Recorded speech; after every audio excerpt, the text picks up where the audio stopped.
para passar um panorama aqui para o nosso público, no dia 28 de fevereiro, Estados Unidos e Israel em ataques coordenados contra o Irã, só que havia uma negociação em curso, né? Inclusive no dia 26, 2 dias antes, houve uma última rodada de negociação. O que estava no centro da discussão era a questão nuclear, a ameaça nuclear que o Irã representa, mas o que mais envolve essa decisão, André, dos Estados Unidos de proferir esse ataque, que muita gente pode especular, pode se perguntar por que em meio a negociações houve essa ofensiva. O que mais tem em jogo, assim, o fim do regime iraniano ou uma questão de aumentar a influência norte-americana no Oriente Médio, o fim de financiamento de grupos terroristas ou tudo junto?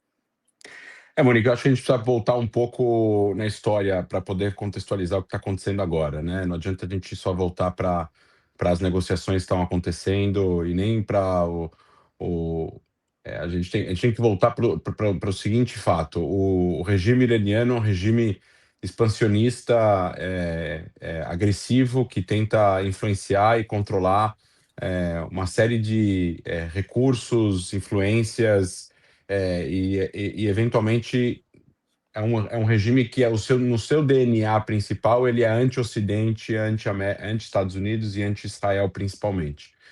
Então a gente tem que recalcular o seguinte: o ataque do Hamas no 7 de outubro foi talvez o pior erro de cálculo da história militar moderna de algum grupo ou de algum país querendo fazer uma ação contra alguém.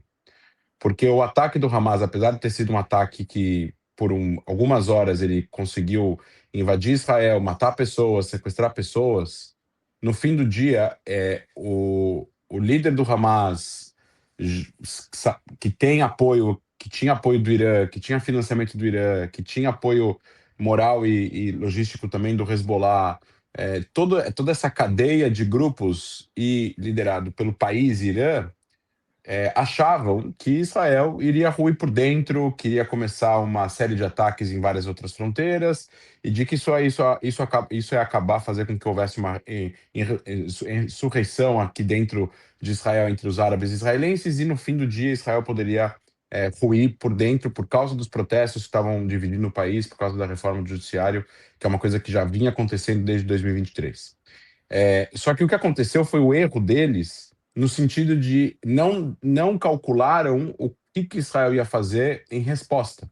E o que aconteceu foi a guerra em Gaza, a morte de toda a liderança do Hamas, a morte do Sinwar, a morte do Mohammed Deif, a morte de Mohammed Sinwar, a morte de Ismail Haniyeh e tantos outros lideranças do grupo terrorista.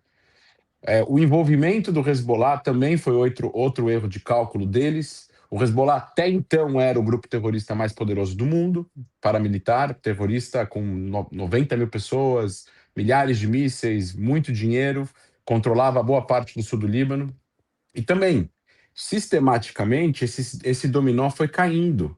Sistematicamente, essas lideranças foram sendo eliminadas e essas guerras acabaram sendo vencidas por Israel contra esses grupos. Então, o Hamas caiu, o Hezbollah caiu, o secretário-geral do Hezbollah foi eliminado, toda a liderança do Hezbollah foi eliminada, a cooperação dos pagers, e depois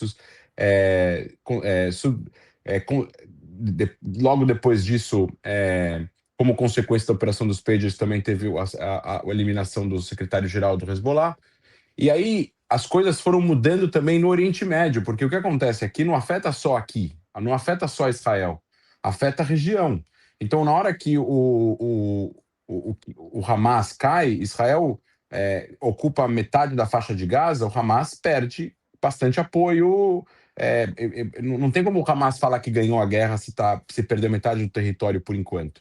O Hezbollah, idem, eles falavam que eles fariam um cessar-fogo só mediante um cessar-fogo em Gaza, e fizeram um cessar-fogo independente do cessar-fogo em Gaza. Inclusive, quem fez cessar-fogo antes foi o Líbano, o Hezbollah. Depois, em 2025, teve o cessar-fogo em Gaza. O que aconteceu logo depois do cessar-fogo com o Líbano e com a morte de Nasrallah? O Hezbollah estava também ajudando a manter o regime sírio intacto de Bashar al-Assad. E no momento da guerra com Israel, eles vão precisar dessas forças.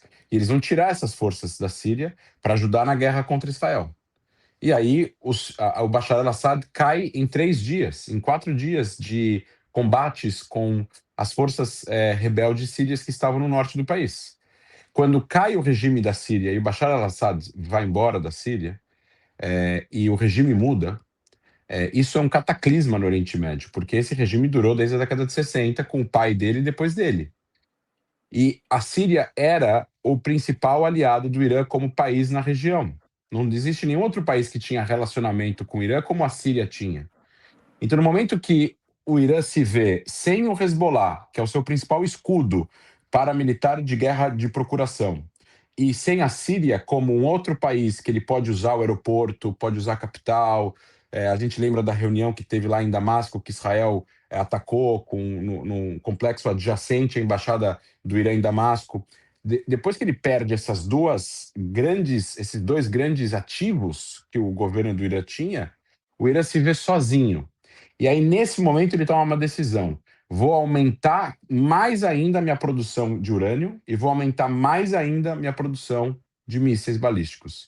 E aí, essa decisão é tomada no final de 24, começo de 25. E aí, em junho de 25, Israel faz a primeira operação para tentar atrasar o máximo possível o programa nuclear iraniano, atacando as bases nucleares, e acaba fazendo com que os Estados Unidos também usem alguns aviões para atacar Fordow. O que acontece depois da Guerra de 12 Dias? Né? Porque naquele momento, o que se esperava era Israel ataca junto com os Estados Unidos, o programa nuclear ele é atrasado anos para trás, e o que já aconteceu em outros exemplos, em outras épocas com isso? O Iraque teve seu programa também atacado e não reconstruiu ele. A Síria teve seu programa atacado em 2007 e não reconstruiu ele.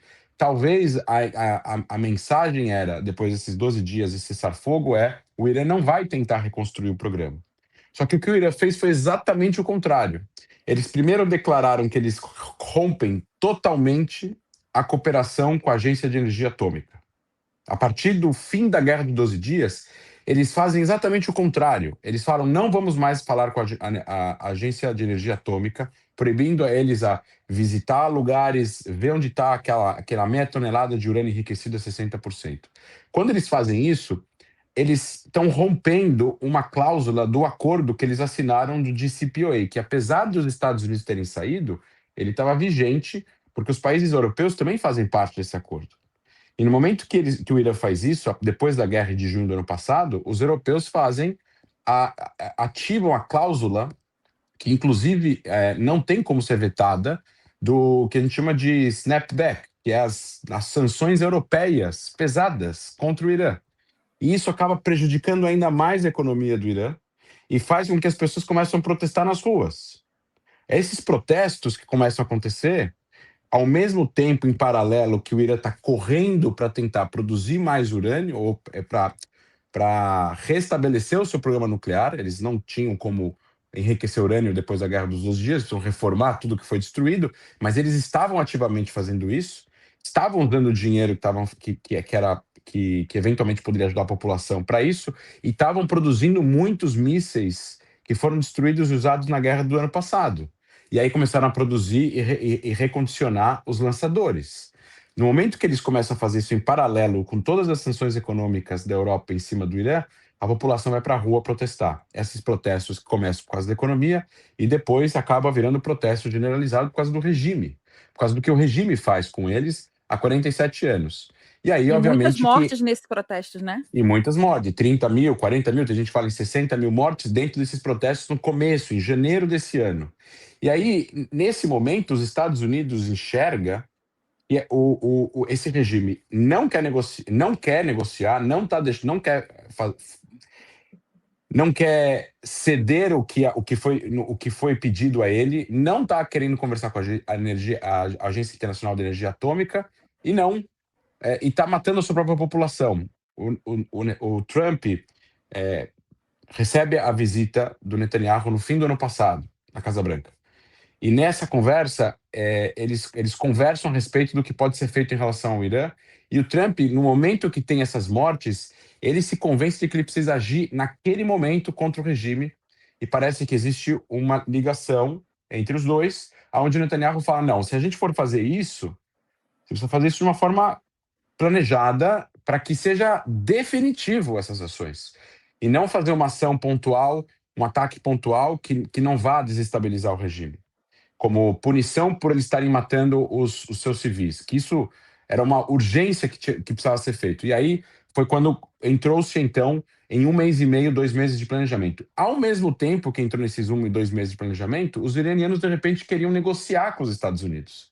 E aí começa essas negociações em paralelo ao planejamento do ataque do último sábado. Só que nessas negociações, os americanos e os israelenses já sabiam que o que eles queriam, o que eles pediam para o Irã nunca ia falar sim, porque não faz parte do DNA do regime. Fala sim porque eles estavam pedindo zero enriquecimento, enviar os 450 quilos de urânio enriquecido para fora do país, desmantelar o programa de mísseis balísticos com alcance de mais de 1.000 quilômetros, que atinge Israel, e parar de financiar os grupos terroristas na região. São essas coisas que eles estavam que os Estados Unidos estavam pedindo. E, obviamente, o Irã não tem como aceitar isso, porque isso significa, de uma certa forma, se render. Em outras palavras, não pela guerra, pela diplomacia, mas você está se rendendo. E como o DNA do regime não permite isso, então eles já sabiam de antemão que as negociações não iam levar a nenhum lugar. Porém, eles continuaram fazendo as negociações, porque vai que existe algum milagre que as negociações funcionam, e ao mesmo tempo eles não precisam, eles precisam de legitimidade. Os Estados Unidos precisam de legitimidade dentro e fora de casa para poder justificar por que ele optou por uma ação militar. E aí, quando chega nessa segunda e terceira negociação, eles entendem que não tem mais para onde ir e que só resta uma opção. E aí vem as informações da inteligência, do momento ideal, da reunião de sábado, que Ali Khamenei ia estar naquele palácio, junto com outros oficiais, etc, etc. E aí se decide fazer o ataque no sábado de manhã.